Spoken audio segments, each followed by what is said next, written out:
Good morning and welcome to Morning Coffee with Brigid. I'm Brigid Burke, and move this up a little bit. It is. It's rather dark in here this morning. Again, we're a bit overcast this morning, and it's really weird because I'm looking at myself. Oh, good morning, Alex. I have because normally times when it's really dark in here, I'll use a little bit of a filter to brighten it up. But the filter makes me look like I have really dark circles under my eyes. And I'm like, I don't actually have really dark circles under my eyes. So I was like, we'll just go natural today, even though I'm sure I'm a little bit, of a mess today. So, yeah, it's an interesting day yesterday.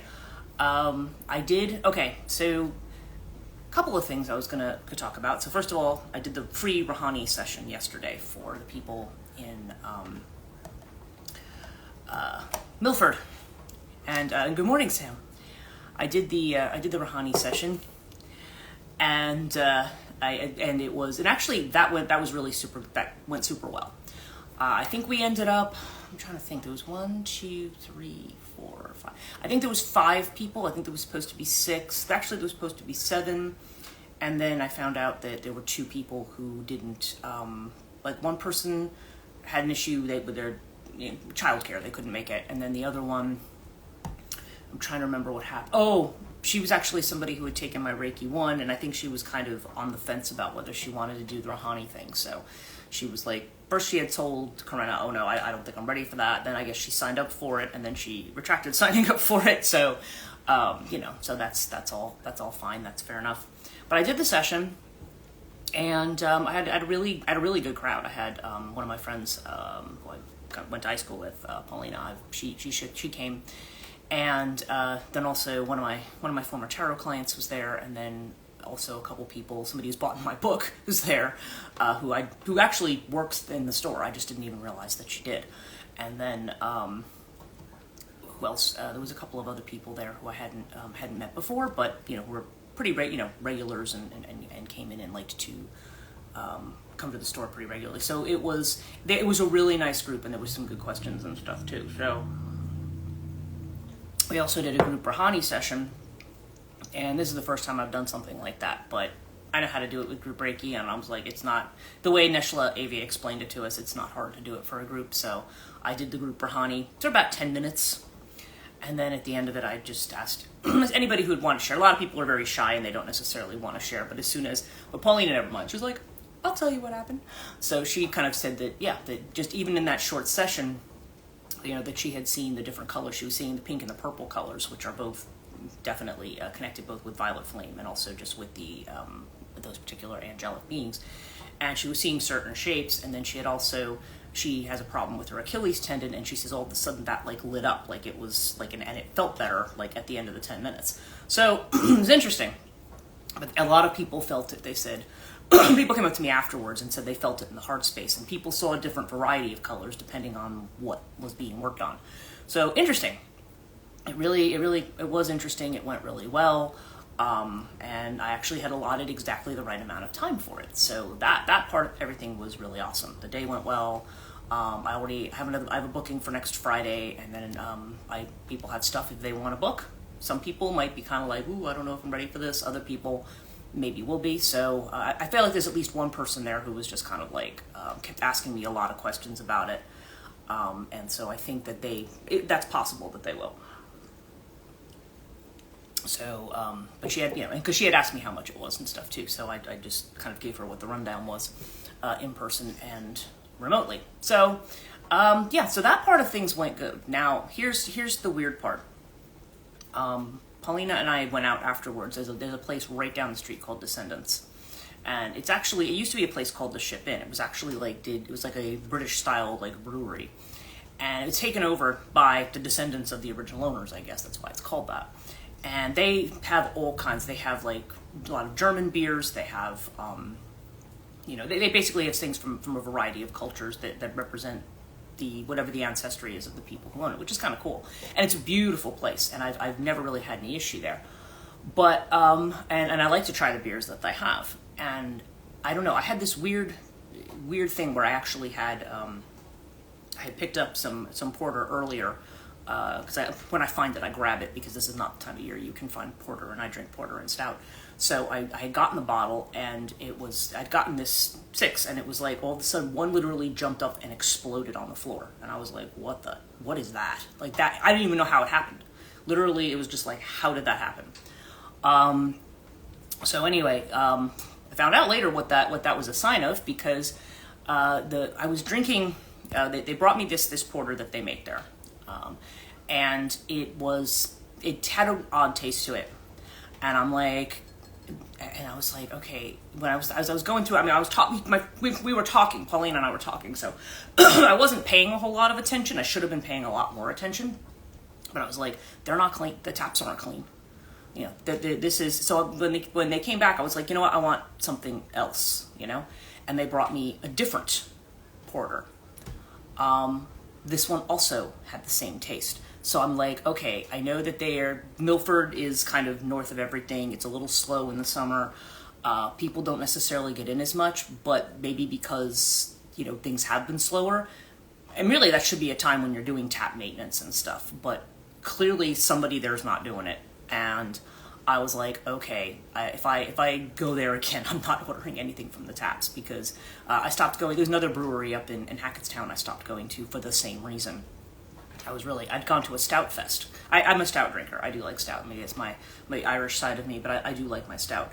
And it was, and somebody told me, oh, you've got to go, because you can just try little bits.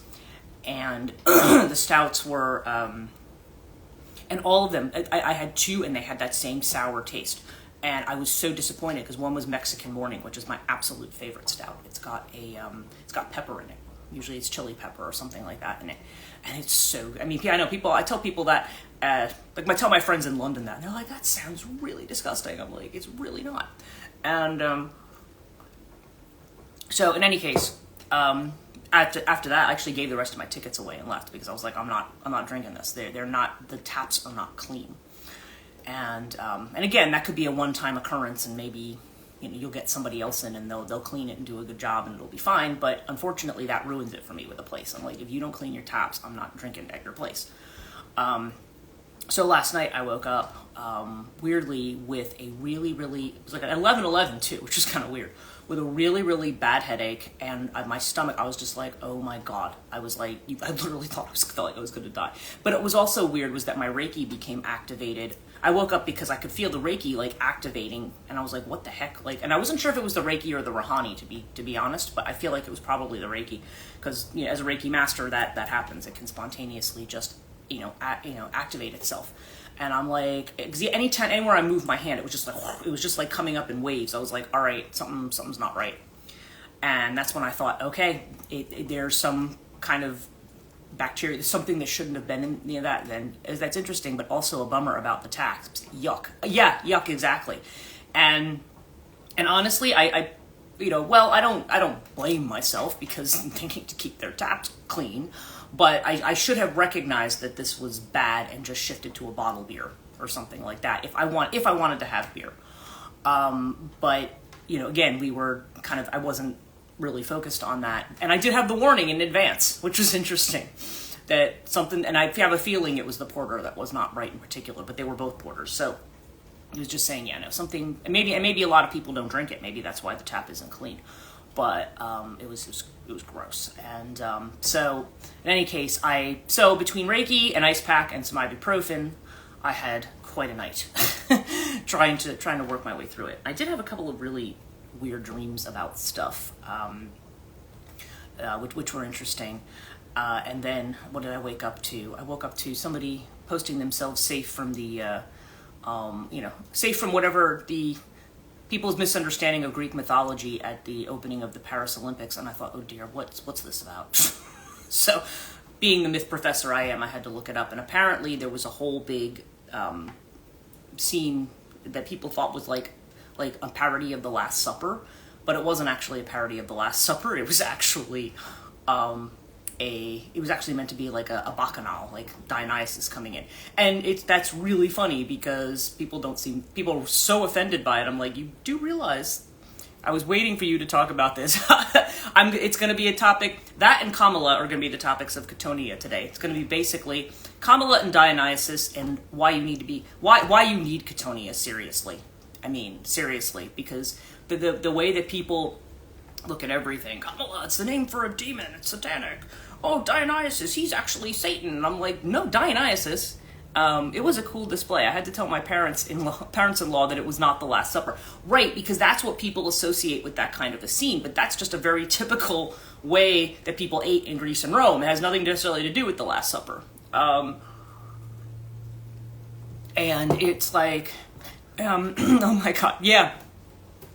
People here, and again, all I can say is, parce que is American, très stupide. I don't know.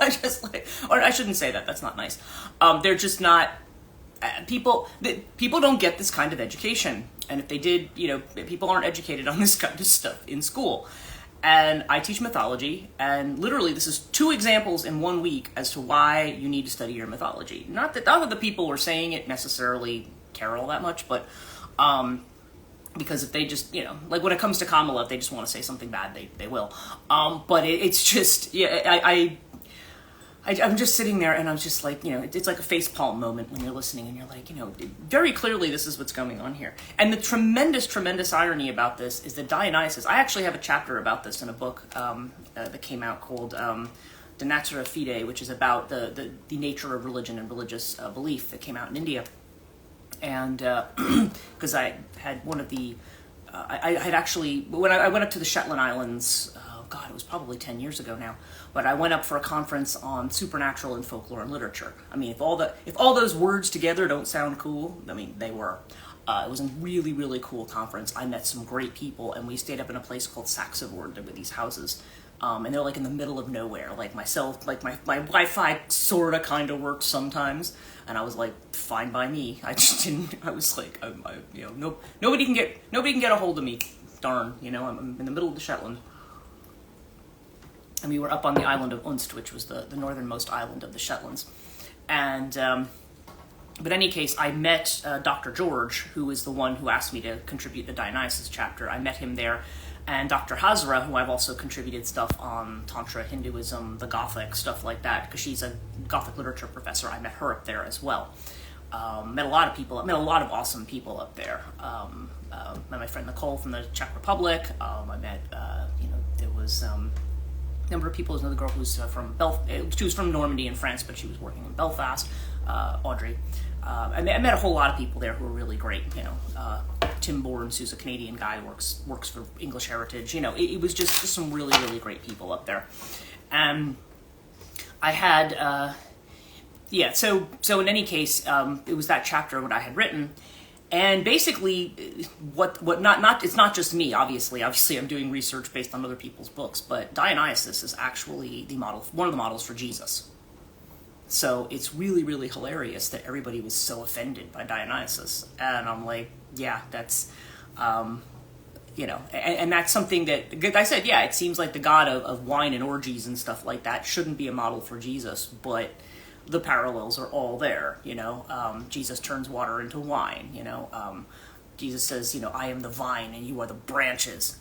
There's, even his whole status as not being accepted by his own people. That was Dionysus's whole thing. He's a god, but he's also treated like he's a foreigner, or he's not taken seriously as a god. And that's when all the bad things happen to people, because they don't take him seriously as a god. And similarly, Jesus is going through preaching, and people are saying he's a god, but nobody takes him. I mean, he has his disciples, and obviously Dionysus also has his group of disciples, his maenads and his other followers. But a lot of people don't take him seriously, and Dionysus is a god that you have to take seriously, because interestingly, Dionysus represents, and I think I've talked about this a few times. We've talked about needing an outlet for certain types of impulses that we have, whether we consider them negative, whether we consider them salacious, whether we consider them sensual. Again, there's this whole thing about having outlets, safe outlets for things. Now, you could argue that bacchanals were not exactly a safe outlet for these things, but this is why you ended up having state Dionysus rituals, or state Bacchus rituals, because it allowed people to cut loose I mean, there was still some parameters that were in place. But basically, people could cut loose, and that was when if there was a king in charge, you could make fun of the king all you wanted. This is where comedy and tragedy actually comes out of Greek tragedy and Greek comedy. A lot of these were part of the writing the competitions for putting on different plays during the different Dionysus festivals, and it depended on which festival you were talking about. Which ones were, there were different, I guess, themes for different festivals. And then, of course, who could participate in them and who couldn't and all of that. But anyway, and then they would, somebody would win the prize for the best play at the end. It was that kind of a thing. So, yeah, interesting. There's a real lack of knowledge about, Greek myth and about... and also just about Hindu mythology. I mean, nobody... I mean, Kamala, I guess, is a little bit more obscure, so I guess I understand people not understanding who she is, like, in Hindu myth. I mean, I'm talking goddess Kamala, not Kamala Harris, but the person she's named, the deity she's named for. And Kamala, the deity, of course, as I mentioned yesterday, she's one of the 10, what they call the Mahavidyas, the 10 aspects of the feminine, the divine knowledge of the feminine, the great knowledge of the feminine. And Kamala is the most benign. She's the most beneficent. She is akin to Lakshmi, and so she is one who is about a preserver, and she is the one who brings abundance of all types. So Kamala is actually... So people saying that Kamala is a demon, I'm like, well, no, she's not. And it's just really... I mean, but then again, these are people who probably understand Kali as a demon, and I'm like, well... And Kamala is nothing like Kali, actually, in terms of her presentation or her stories or anything like that. So it's just funny. It's funny, not funny, really, is what it comes down to. So so anyway, it's been an interesting morning. I am going to talk about that fully on the Catonia live stream because that's really the place for it. I'm spending a lot of this one talking about it, but because I had kind of a weird night, and but like I said, between Reiki and I did bring an ice pack up for my head, and I did later on when my stomach was better. I took a little ibuprofen. I feel pretty good this morning, actually. I'm surprisingly, but other than I don't know why the light seems to want to create dark circles under my eyes. But when I actually look in the mirror, I don't have them. So I don't know. Maybe I have them and don't know that I have them. But whatever. It's so things are fine, and But yeah, it was, but yesterday was an interesting day, and I'm really glad that I did the Rouhani sessions, because I think that we want to introduce more and more people to it, and I told people I will probably do more than one session, so, so we'll see where everything goes. But yeah, like a lot of good people, like, everybody who showed up was, like, really great, and, and I do hope some of them sign up, because every one of them... okay, those of you who have had Rouhani with me know that one of the things that happens during the session is that I will often feel what the other person is feeling to some degree, or at least there'll be some carryover, like whatever the problem is. And so when I was doing the Rouhani for the group, it was like I had this crushing weight pushing down on my shoulders. I was like, whoa, like, what is that? I was like, somebody here's carrying around a lot. And so I mentioned that. I said, we're not calling anybody out. It could be everybody there, Maybe that's why it felt like it was crushing. But I had several people come up and go, yeah, that was probably me, afterwards. It was kind of funny. But I could really feel it. I was like, whoa, I just feel like somebody's really carrying the world. I mean, carrying a lot around. And some people are carrying it, like, and that's what they were saying. Some people were feeling it, like, right in the chest, And I was like, yep, it's knocking on the door, trying to get the heart to open. So let's do a couple of readings. Actually, I guess I'll start with our usual deck, but I'm going to also I also have my Black Moon astrology cards, so I want to do a couple of readings this morning, just have some bonus readings this morning, because... Oh, and speaking of readings, the one thing I did not get to this weekend is recording the readings for my channel, so I'm going to work on those today, but those are probably going to be late. Like, I might have them up by tonight and into Tuesday morning, so anybody who's Aries through Virgo who's looking for their readings, it'll be up a little bit late today. Apologies, but it was just one of those weekends where there was way too much going on between Friday, Saturday, Sunday. And next weekend looks like it's shaping up to be quite similar, so... In fact, I think I said this yesterday. Next Monday, I'm hoping to go see my guru. She's going to be in New York City. She has not been there in years because of COVID and everything else. So I am really hopeful that I will get to see Amma. And I never know. I have a friend who wants to meet up with me. Wants me to meet up with her. Another professor friend who's got some interest in the school I'm putting together. And I would love to, who I haven't seen in ages, and I would love to meet up with her, like down in Washington Square for coffee or something. But I can't. If I go Monday, I can't give her a time. I have to say, okay, well, whenever Amma gets to me, and that I could be, because I'm not like a first time person seeing her. I could be kind of. They try to let people who've never seen Amma before go first, so I could be pushed kind of to the end of the line a little bit with that. So we'll see.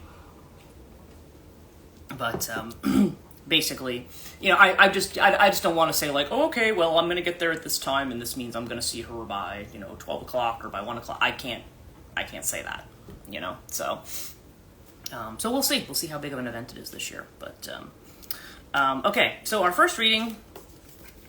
It's funny. Our first card is slowing down. Okay, so once again, we're back in that theme of slowing down. Back in that retrograde is coming theme, right? But there's definitely this kind of need to slow down. It could be if things have been, especially if things have been going very, very fast. Again. I gotta tell you, I don't know if everybody who watches this has like a lot of Gemini in their chart. I mean, they may or may not be Gemini, but anybody, or just having a strong Mercury rulership of the chart. Typically, where Mercury is it's not even so much a third house thing. It's more like wherever Mercury is. You want to be able to, that's going to be the area that slows down, and lucky me, Mercury is pretty much in the 10th house. So it's my career stuff. I'm trying to get things going, and now it's going to slow down. But in any case, so there may be a slowing down that's happening for in a lot of people and situations.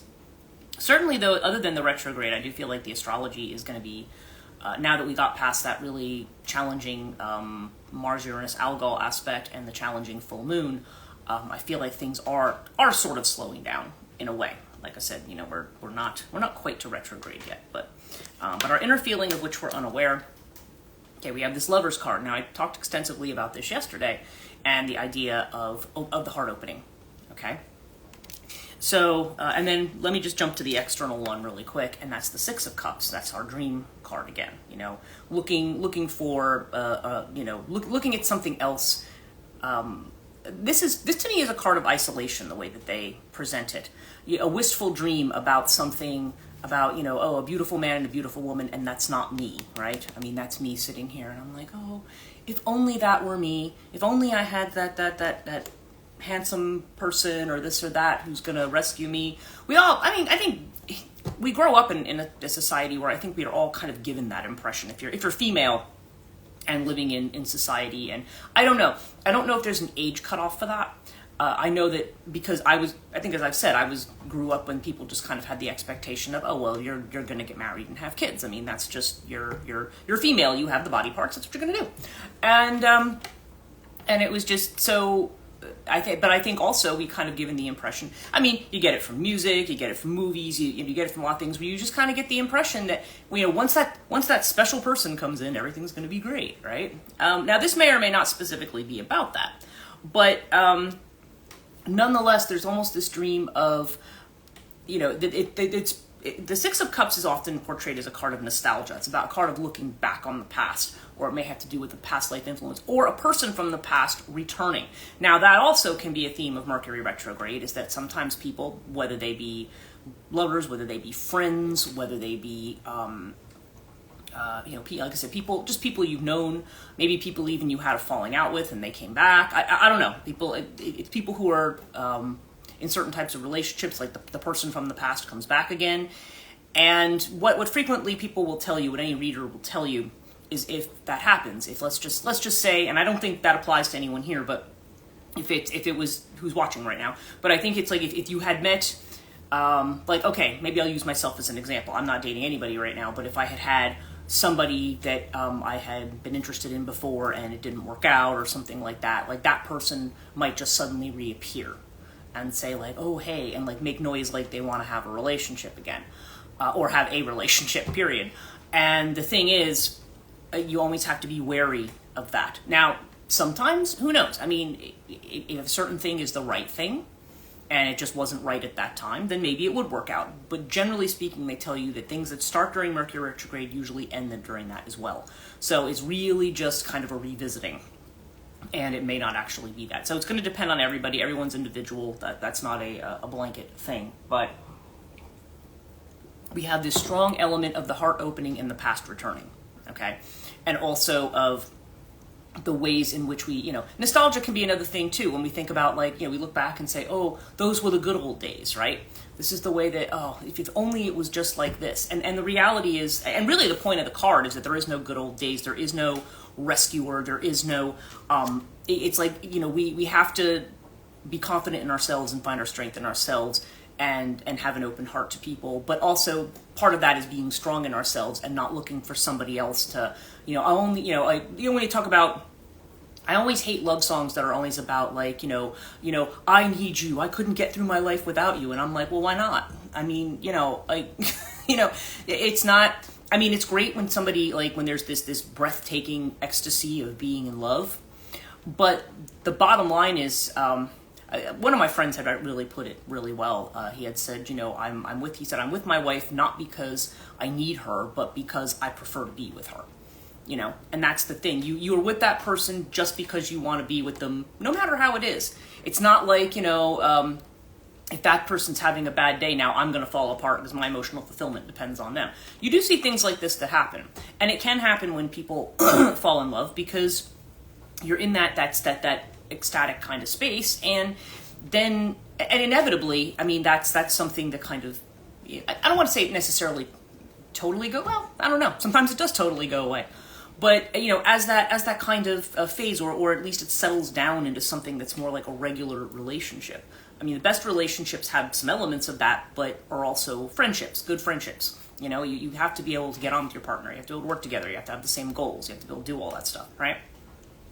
But oftentimes we think there's just going to be someone who's going to sweep us off our feet like Cinderella style, and the Prince Charming's going to come in and take everything away. So again, I don't think anybody watching this has that delusion, but nonetheless, if that's kind of our idea about love, that may also be for some people watching this why the heart is closed, because they're saying, well, there's no Prince Charming out there, and it's like, well, no, and there never was. So take a different approach. There never was. So even, like I said, even if you meet somebody and have that wonderful moment of feeling that and being in love, that's awesome. I mean, it's and don't people, and we don't worry about it. Just allow yourself to enjoy it, but recognize that that's not what it is. Anyway, okay. So if I read these three across, we have the Lovers, the Slowing Down, and the Dream card.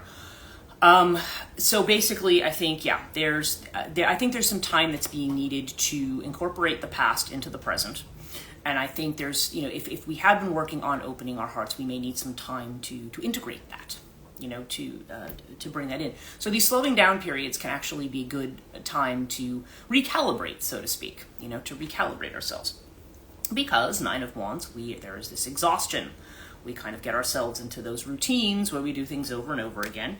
And when something repeats itself, see, it's interesting because to me, Nine of Wands can also be about repeating patterns. It can also be about the way in which it's the Wounded Warrior card, right? It's the guy who's usually in the Rider-Waite-Smith deck with the stave, and he's just kind of looking around like he's got the bandage around his head. And it's, he kind of does in this one too, or he's got a bandana of some kind. It's this idea that, we're exhausted. We're just, And then when it's the same old stuff coming up over and over again, it's kind of like, again, like, I'm done with this. So, but we also, I had talked the other day about the way in people can set up certain safe routines for themselves, but it's the kind of safe routine that actually ends up depleting their energy. So it's saying, that the work of opening the heart, it's really meant to kind of break some of these patterns that are actually draining us, okay? And ultimately, the outcome is letting go. The Eight of Cups. So yeah, I mean, and that makes perfect sense, because with everything, whether it be love, whether it be any range of emotions, we talked about the Reiki principles the other day, and just for today, do not anger. Just for today, do not worry. That kind of stuff. And it's like, well, the thing is, and the way that it's often couched is, well, you can choose not to worry. You can choose not to be anxious. And I'm like, well, no, you can't choose it. You're going to feel it when you feel it. The thing is, you don't want to hang on to it. You want to let it go. Because as we start racking these things up, that's when they become a burden, because it's just like over and over again. It's like, okay, I'm really tired of feeling this. I don't want to feel that, and back and forth. And eventually what it is it's just this whole modicum of letting go. Now, this is coming into my head, so I'm gonna say it. But if you look at this card, you see the little concentric circles here, right? Like something got dropped in the middle and it kind of, expands outward from there. I had an experience back in, let's see, how old was I? Was I 30 years old yet? I can't remember. So I want to say 2002, when did I meet the Guru? I met her in 2002. When did I receive mantra from the Guru? 2002. So I'm pretty sure it was just like December 31st, 2002. I can peg it because it was New Year's Eve. Okay.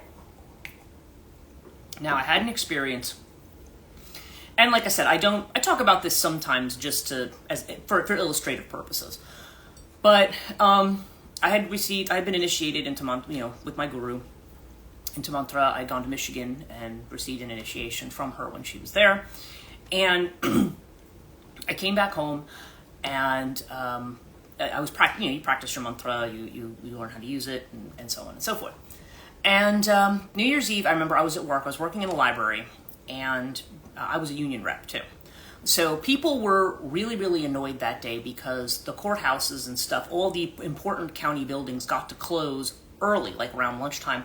We as the library had to stay open till 5. And people were annoyed because they're like, as one librarian put it, he's like, yeah, like when it comes to negotiating salary, they're like, oh, but you're just the library. He's like, but just the library is one that's obviously important enough to stay open till 5.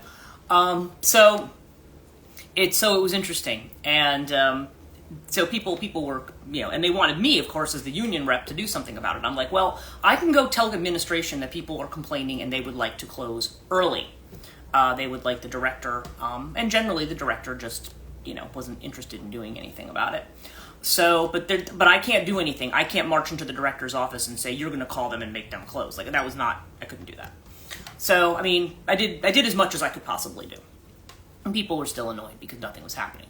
So, I had gone out at lunch that day. Now, there was a college down the road, a Catholic college that used to have a labyrinth.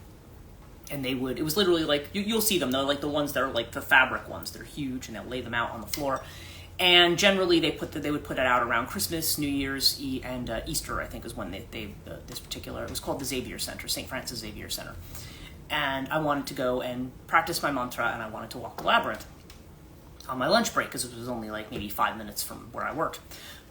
So I went there, and I got into the labyrinth, but as I was walking the labyrinth, all I could do was think about all the crap going on at work. And I couldn't get it out of my mind. And so you're trying to focus. I'm sure everybody here has experienced this. You try to meditate and stuff, and all this other stuff comes into your mind. And next thing you know, like, wait a minute, I'm not paying attention to anything I'm supposed to be now. Like, the mind just pulls you in 8 million different directions. And so I was getting frustrated. And I remember I got to walk through the whole labyrinth, and I remember I was kind of talking to my Guru in my mind. And I'm like, I have, how many years, at that point even, how many years have I been doing spiritual practices? I mean, I've been doing them since, if I was like 30, I could have said I was doing them for like 15 years at that point. And I'm like, what is the point of all this? Where am I getting to? Like, why do I even have to do all this stuff? Like, it doesn't seem like it does anything. I'm still in the same spot that I was. I'm not any more enlightened. I don't even know. I mean, yes, I'd studied religion already at that point. I already had 1 master's at that point. But it was like, well, what is, but so what? Maybe all this is a bunch of bunk. Maybe it doesn't mean anything, like why? So I kind of said to my Guru, I said, I just want to know. I don't care if it's for 5 minutes. I just want to know what this is for. Why am I doing this? Why am I doing this? So, was at the St. Francis Cabrini School. My grandfather donated the statue to that school that's in front. It has our last name on it. It was College of St. Elizabeth. And I know Francis Cabrini is, she's, because, I think she is there. So if it was CSE, now they're CSU. USC, that's kind of funny. Now they go by St. Elizabeth University. That's what they go by. But, if that's the place, then yes, that would be the school. I don't know if it's if it's another school that's named after Mother Cabrini, then it might not be that one. So, but that is very cool that there's a statue with your last name on it. And if it is there, I will go back and look for it. Yeah. So anyway, so it was. I walked out of the labyrinth. I said goodbye to the woman who was at the reception. Went out the door. Okay, and as I walked outside, I just all of a sudden I just had an image, and that's what I saw. Okay, I had an image in my head of concentric, like a stone being thrown in concentric circles, and all of a sudden I froze, and it was like what I know now is like the Shakti just got activated, and all of a sudden I was just in this space where everything went dead quiet, but everything was kind of moving around. Like I could hear on the edges, you can hear the traffic out on Park Avenue, you can hear different things around, but it was like I was just in this space, and I'm just watching, like in my head, these concentric circles. And the message that was kind of more or less coming in was that when you throw this, that all of these things, all of these disturbances you're experiencing are a stone being thrown in the pond, and you watch the circles, move away. You just watch that. And it was like, yeah, these are just ripples on a pond. They're ripples on a pond. And I just was like, oh, and in that moment, it was like the whole idea of nothingness. We talk about, the state that you're reaching is nothingness. The whole idea, it was kind of almost, it ended up being like a samadhi point, because I was just standing there and I'm like, everything was just, and everything just feels different, because you're walking, and it's almost like you're walking in the middle of a circle or a spiral. Like you can feel like everything's moving on the edges, but you're in this space that's like just completely still. And as I was walking, and it was weird, because then I stayed in that state for, I think I counted 8 or 9 hours. So it was not, and it was very odd, because it was like, okay, I was going over to my mother's house on New Year's Eve. I used to do that with her, because she's perpetually depressed on New Year's. She's always just like, oh, everything's bad. Look at all the people who died this year. So I always try to would try to lighten things up. Like we'd play games, we'd watch movies, we would do stuff just to try to get her mind off of that. I used to do that every year. And so it was, it was, so I was just in this state. And then going back to work, and I remember just looking at everybody, and it was just kind of like, but it was different. It was a different way of looking at people, because I was like, wow, like even the people who were like still really angry and in my face about stuff that was going on, I just kind of looked at them like, wow. It's like, I don't know how to explain it, but there was like I wasn't stressed by it. I wasn't hostile. It's just like, okay, this is just what they're doing right now. Like they're what they're doing. It doesn't necessarily have, this is the game they're playing right now. And it's not, when I say game, I don't mean like they're trying to manipulate me. This is just the game they're playing right now. We're all playing a game. Very powerful. Yeah, it was powerful, and it's not the only time that's happened. But again, I don't ascribe it to anything that I'm doing. I ascribe it to the guru. But it was just that moment, and then at that moment, the point being was just that, it's kind of like that release into stillness, just kind of like just letting all of it go. Not being dragged around in your mind. Just let it go. And if things slow down, they slow down. Everything's kind of going in the waves or the ripples that they need to go. So, interesting. I don't know. Yeah, and it was very powerful. I mean, that moment, when I describe it, it doesn't sound like much. But honestly, I was not the same after I had that experience. I was not. And that kind of started me on other spiritual tracks. But that's just that kind of like everything just clears out, and you're able to just kind of be in, and the space is just, as I describe it to people, it's the space of isness. It's the space of isness, there was no, it wasn't like, there wasn't any purpose to it. It just, you're just here. And everything else is just a ripple on the pond. That was the message. So it was very, very interesting. I've pulled a few astrology cards for us, as I had mentioned, even though I know now we're almost a quarter past. But, yeah, so, oh, this is so interesting. Okay, so we're starting with the air element card. Okay, so air element, all right, a little hair in front of my eyes, is about thinking, right? This is thought, logical thought, reasoning, communicating, putting things through, the way in which the mind works, okay? And it's showing up next to Saturn, okay? So Saturn indicates has to do with lessons. It has to do with corrections, right? We're talking about retrograde and stuff. Well, Saturn, I think, is retrograde also. But it's basically just, and this, of course, is Mercury as well. Mercury, and corrections. There is a Mercury retrograde card in this deck, but this is what's coming up, is that, and Saturn, by the way, is also about slowing down. So we have this element, again, slowing down.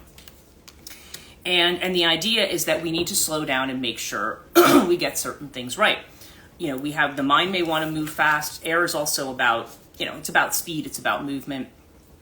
But it's also, we can get bogged down in that as well. Our mind may be moving very, very fast, but but that can also be draining. If you think about that, if you have a morning where you think, and then, when you think about all the stuff you would have to do to act on what you're thinking, you get tired and just go back to bed. I've done that. I can't tell you how many times. But this is interesting because the card that it's giving, like the advice card here, is the lunar eclipse card. Okay. And this is a card of change. And this is indicating that, okay, powerful change is coming in. Okay. Now, obviously, the eclipse season doesn't happen until September, October, but, or maybe October, November, maybe a little later. But in any case, nonetheless, it's the idea that there's changes that are happening that are not part of the reason we're kind of being, not letting them, we want to slow the mind down a little bit, is because there's things that are happening that are bigger than us, that are in the bigger picture, right? And our outcome is Cancer. So we've literally moved from thought to emotion, right? Cancer is the card of feeling. So yeah, there's some kind of changes that are coming in, and it's kind of weird because it moves us from the purely intellectual state to the emotional one. And that also kind of lines up with the reading that I did, because obviously it said the inner thing we're looking at here is the heart space, okay? So I think what it's saying is that right now, there's a lot that's going on right now that may not make sense, or that may not really, what we're thinking may not be matching up with what we're feeling, or maybe what we're experiencing in the collective. And it's saying, there's stuff going on. And the thing is, the lunar eclipse energy, it's not something that's easy. When it happens, it shakes things up, you're aware of it. But it's not, like a lot of things connected to the moon, it doesn't necessarily reveal itself right away, right? And if you're talking about an eclipse, you're talking literally about the moon, in the shadow of the earth. That's how it works, or the earth in the shadow of the moon, one way or the other. But in any case, there's that kind of thing. And then the Cancer energy, yeah, that's the idea that right now, it may be a time to withdraw and slow down, and it also is a time to pay attention to our feelings and to the heart space. I feel like that's what this is talking about. For some people, this may also have to do with family as well. So if there's certain family things, maybe that's going to be part of what's coming up for some people, because Cancer is the fourth house. It has to do with the mother and with that particular space. So I don't know. There's definitely, but there's definitely more of it. This is more of a time that's going to be a bit more emotional, is what we're seeing here.